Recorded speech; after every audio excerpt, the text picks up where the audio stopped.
आनंदाचा दिवस आहे की मुख्यमंत्री माझी लाडकी बहीण या योजनेची औपचारिक सुरुवात ही पुणे इथे होते आहे. कोणीतरी मला विचारलं की सुरुवात पुण्यापासून का? सुरुवात पुण्यापासून याकरता की ज्यावेळी परकीयांचं आक्रमण आमच्यावर होत होतं, आमचा महाराष्ट्र बेचिराख होत होता, त्यावेळी आई जिजाऊंनी याच पुण्यामध्ये सोन्याचा नांगर चालवून स्वराज्याची संकल्पना ही शिवरायांना दिली होती. याच पुण्यामध्ये ज्यावेळी आमच्या महिलांना शिक्षणाचा अधिकार नाकारला गेला, त्यावेळी महात्मा ज्योतिबा फुले आणि सावित्रीबाई फुलेंनी सांगितलं हा अधिकार महिलांना मिळाला पाहिजे आणि महिलांना अधिकार देण्याकरता याच पुण्यापासनं खऱ्या अर्थानं त्यांनी सुरुवात केली. आणि आपल्याला कल्पना आहे की मुलींसाठीची पहिली शाळा याच पुण्यामध्ये सुरू झाली. आणि म्हणूनच मला असं वाटतं की पुणे हे सर्वाधिक उपयुक्त अशा प्रकारचं ठिकाण आहे. केवळ राजकारण नाही तर समाजकारणाची भूमी कुठली असेल, परिवर्तनाची भूमी कुठली असेल तर ते हे पुणे आहे.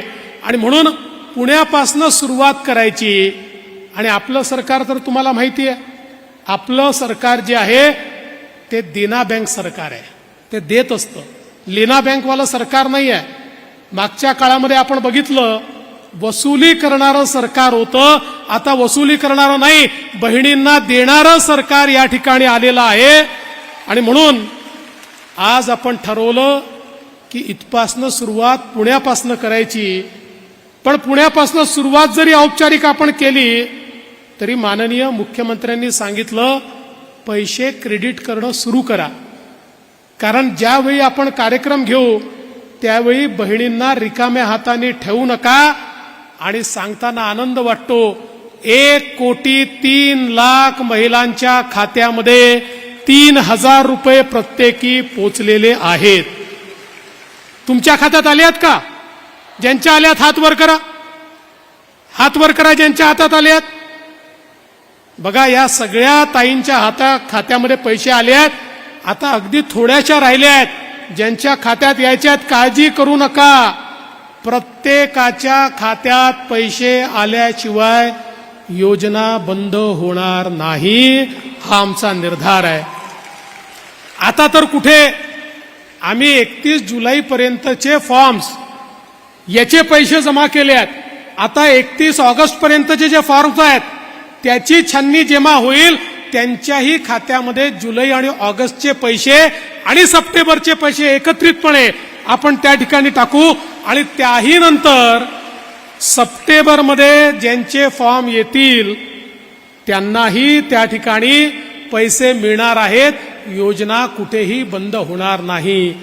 ही खटाखट सारखी योजना नाही आहे, ही फटाफट सारखी योजना आहे जी आमच्या तायांच्या खात्यामध्ये थेट त्या ठिकाणी हे पैसे जातात. मला तुम्हाला सांगितलं पाहिजे, आम्ही ज्यावेळेस घोषणा केली की आमच्या बहिणींना ओवाळणी द्यायची आहे, तुमच्या सावत्र भावांच्या पोटामध्ये खूप दुखायला लागलं आणि सावत्र भावांनी खूप प्रयत्न केला योजना होऊ नये म्हणून. मग पहिल्यांदा कोर्टात गेले, कोर्टाने त्यांना नाकारल्यानंतर काय केलं माहितीये, जाणीवपूर्वक फॉर्म भरून घेतले आणि त्याच्यावर पुरुषांचे फोटो लावले, जेणेकरून महिलांना नंतर सांगता येईल तुमचे फॉर्म तर आम्ही सरकारला दिले होते पण सरकारने ते फॉर्म स्वीकारले नाही. काही ठिकाणी तर मोटरसायकलचे फोटो लावले, कोणी बगीचाचे फोटो लावले. जाणीवपूर्वक अशा प्रकारचे फोटो लावून हे फॉर्म रिजेक्ट झाले पाहिजेत आणि महिलांपर्यंत पैसे पोचू नये अशा प्रकारचा प्रयत्न झाला. हेही करून हे लोक थांबले नाहीत. आपल्या पोर्टलवर मोठ्या प्रमाणात जंक डेटा त्यांनी टाकला, जेणेकरून हे पोर्टल स्लो झालं पाहिजे, हे पोर्टल बंद पडलं पाहिजे. मध्ये 4-5 दिवस ते पोर्टल बंद होतं. मग याच लोकांनी हाहाकार सुरू केला, पोर्टल बंद, पोर्टल बंद, पोर्टल बंद. अरे काळजी करू नका, पोर्टल बंद पडलं, आम्ही ऑफलाईन फॉर्म स्वीकारले, ते पुन्हा पोर्टलवर आणले आणि त्या ठिकाणी आमच्या बहिणींना पैसे आमचा देण्याचा जो निर्धार आहे तो आम्ही पूर्ण केला. मी खरं म्हणजे आमचा जो महिला बाल विकास विभाग आहे, आमच्या अदितीताई असतील, त्यांचे सचिव अनुप कुमार यादव असतील, यांचं आणि त्यांच्या पूर्ण टीमचं मनापासून अभिनंदन करेन की त्यांनी अहोरात्र याच्यामध्ये मेहनत केली आणि मुख्यमंत्र्यांचं जे स्वप्न होतं, आमचं जे स्वप्न होतं, ते स्वप्न पूर्ण करण्याकरता खऱ्या अर्थानं मोठ्या प्रमाणात या ठिकाणी प्रयत्न केले. आपल्या देशाचे प्रधानमंत्री माननीय मोदीजी सांगतात आपल्याला विकसित भारत तयार करायचा आहे आणि ते नेहमी सांगतात भारत विकसित व्हायचा असेल तर भारताची जी 50% लोकसंख्या आहे म्हणजे आमच्या महिला आहेत, या महिलांचा विकास झाला तरच भारत विकसित होऊ शकतो. महिलांचा विकास झाला नाही तर भारत कधीच पुढे जाऊ शकणार नाही. आणि म्हणून आज देशामध्ये मोदीजी असतील किंवा राज्यामध्ये शिंदे साहेबांच्या नेतृत्वाखाली मोठ्या प्रमाणात महिला केंद्रित योजना आपण सुरू केल्या. मग लखपती दिदी सारखी योजना असेल, आपली लेक लाडकी सारखी योजना असेल की ज्या योजनेमध्ये घरी जर मुलगी जन्माला आल्याबरोबर 5,000 रुपये, पहिल्या वर्गात गेली तर 5,000 रुपये, 7व्या वर्गात गेली तर 6,000 रुपये, 10व्या वर्गात पैसे, 11व्या वर्गात पैसे, असं करत 1,00,000 रुपये त्या मुलीला त्या ठिकाणी देण्याची आपली योजना असेल किंवा खऱ्या अर्थानं आमच्या लाडक्या बहिणींना 1,500 रुपये देण्याची योजना असेल, फी माफीची योजना असेल, रोजगाराची योजना असेल, या सगळ्या योजनांच्या पाठीशी काय आहे? एकच उद्देश आहे की या राज्याच्या अर्थव्यवस्थेच्या मुख्य धारेमध्ये आमच्या महिलांना पूर्ण भागीदारी मिळाली पाहिजे. ज्या महिला समर्थपणे घरी चालवतात, ज्या महिला समर्थपणे आपल्या मुलांनाही वाढवतात, ज्या महिला बाहेर शेतीवरही काम करतात, ज्या महिला पडेल ते काम करतात, ज्या महिला सर्व प्रकारच्या नोकऱ्या करतात आणि तरी देखील आपला संसार सांभाळतात, अशा महिलांना जर आम्ही अर्थव्यवस्थेच्या केंद्रात आणलं तर या महाराष्ट्राची अर्थव्यवस्था इतक्या वेगानं वाढेल की कोणीही आपल्याला थांबवू शकणार नाही. म्हणून हे महिला आर्थिक विकास धोरण आज आपण या ठिकाणी सुरू केलेलं आहे. आणि एका गोष्टीकरता माननीय मोदीजींना मला धन्यवाद द्यायचे आहेत. आपण बघा, पूर्वी सरकारी योजना आणली की ती योजना दलालांची योजना व्हायची. कोणीतरी तुमच्या करता ठेवलेले पैसे, मग यातनं 10% मला दे, 15% मला दे. पण मोदीजींनी डीबीटीची सोय उपलब्ध करून दिली. आधार, बँक अकाउंट आणि मोबाईल असा त्रिशूळ तयार झालाय की थेट आमचे मुख्यमंत्री महोदय बटन दाबतात आणि तुमच्या खात्यामध्ये पैसे जातात. आता कोणीही दलालीमध्ये खाऊ शकत नाही. अरे 1 कोटी महिलांना त्यांच्या खात्यात पैसे गेल्यानंतर आमची एकही बहीण हे म्हणणार नाही की कोणाला आम्हाला 1 पैसा याच्याकरता द्यावा लागला. सगळ्यांच्या खात्यात थेट पैसे गेले. दलालांचा धंदा आम्ही बंद केलेला आहे आणि थेट तुमचे भाऊ तुमच्याकरता तुमच्या खात्यामध्ये पैसे या ठिकाणी देत आहेत. ही गोष्ट देखील खरी आहे. आता अनेक गोष्टी सांगण्यात येतात. मग पहिल्यांदा सांगितलं 1,500 रुपयात तुम्ही काय महिलांना विकत घेता का? अरे नालायकांनो, आईचं आणि बहिणीचं प्रेम हे जगातली कुठलीही संपत्ती विकत घेऊ शकत नाही. हे प्रेम अनमोल आहे, हे बहुमोल आहे. हे जे प्रेम आहे हे ईश्वराने असं तयार केलं आहे की या प्रेमापासनं कोणीही वंचित राहत नाही आणि या प्रेमाला कोणीही खरेदी करू शकत नाही. ही तर खऱ्या अर्थानं एक प्रकारे आमच्या माता भगिनींच्या प्रती आमची कृतज्ञता आहे की तुम्ही आमचा जो सांभाळ करता, तुमचं जे प्रेम आहे, तुमचा जो आशीर्वाद आहे, तुमची जी साथ आहे, त्यामुळे आम्हाला यश मिळतं. आणि म्हणून या यशाच्या प्रती एक प्रकारची आपली ओवाळणी म्हणून हा कार्यक्रम आम्ही घेतोय. पण जे लोक सोन्याचा चमचा तोंडामध्ये घेऊन जन्माला आले त्यांना 1,500 रुपयाचं मोल कधीच समजू शकत नाही.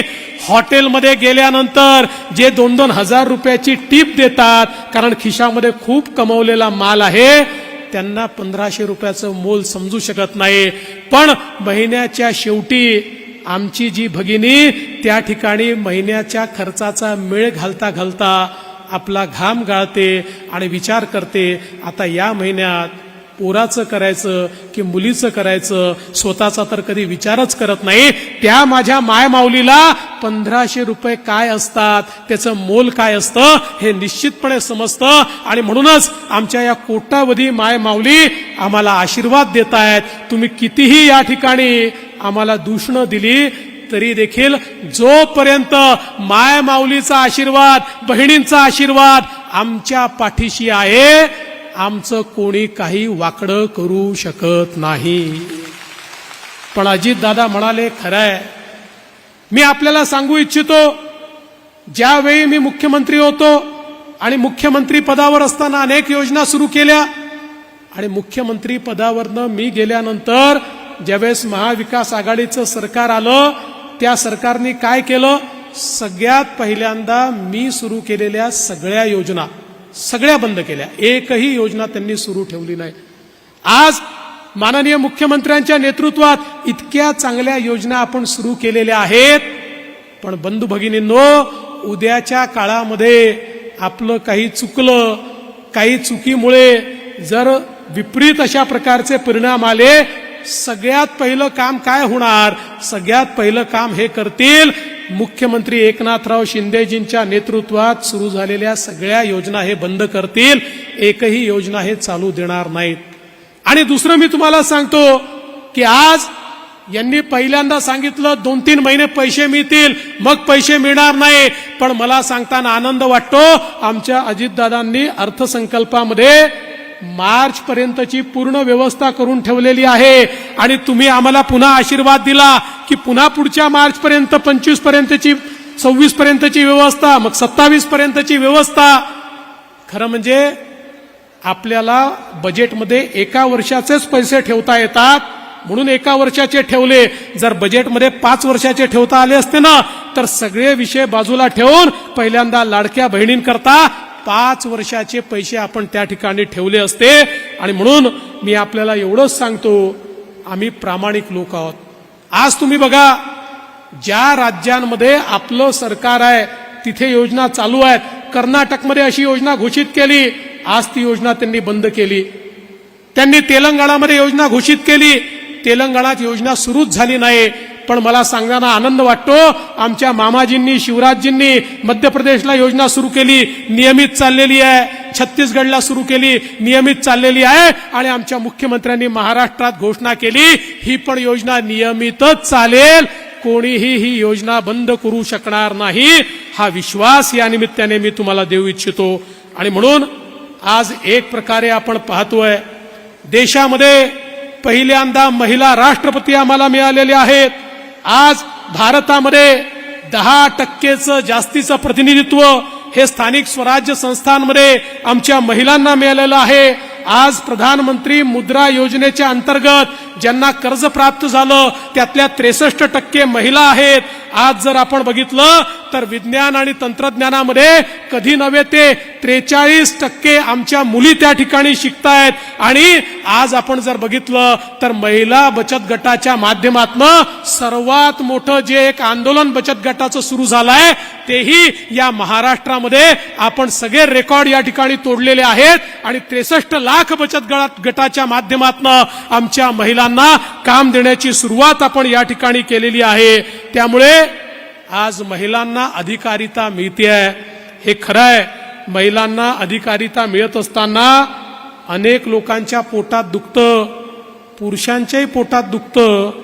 कारण त्यांना असं वाटतं, इतके वर्ष आपण सत्ता गाजवली, आता या आपल्या पुढे जातील. पण पुरुषांना मी सांगून देऊ इच्छितो, आता महिलांना कोणीही थांबवू शकत नाही. देशाच्या प्रधानमंत्र्यांनी निर्णय घेतलाय, पुढच्या सगळ्या निवडणुकांमध्ये देशाच्या संसदेत आणि देशाच्या विधानसभेमध्येही महिला राज येणार आहे. त्यामुळे आता महिला करतील, महिला ठरवतील, तीच दिशा येणार आहे. आणि म्हणून आम्ही देखील या ठिकाणी आमच्या माता भगिनींच्या पाठीशी उभे आहोत. आणि मुख्यमंत्र्यांच्या नेतृत्वात हे कार्य या ठिकाणी चाललेलं आहे. मला या गोष्टीचा देखील आनंद आहे. आज केंद्र सरकार इतक्या मोठ्या प्रमाणात आपल्याला मदत करते आहे. केंद्र सरकारने कालच पुण्याची मेट्रो असेल, ठाण्याची मेट्रो असेल, त्याला या ठिकाणी मान्यता दिली. वेगवेगळ्या प्रकारच्या योजनांना केंद्र सरकारची मान्यता मिळते.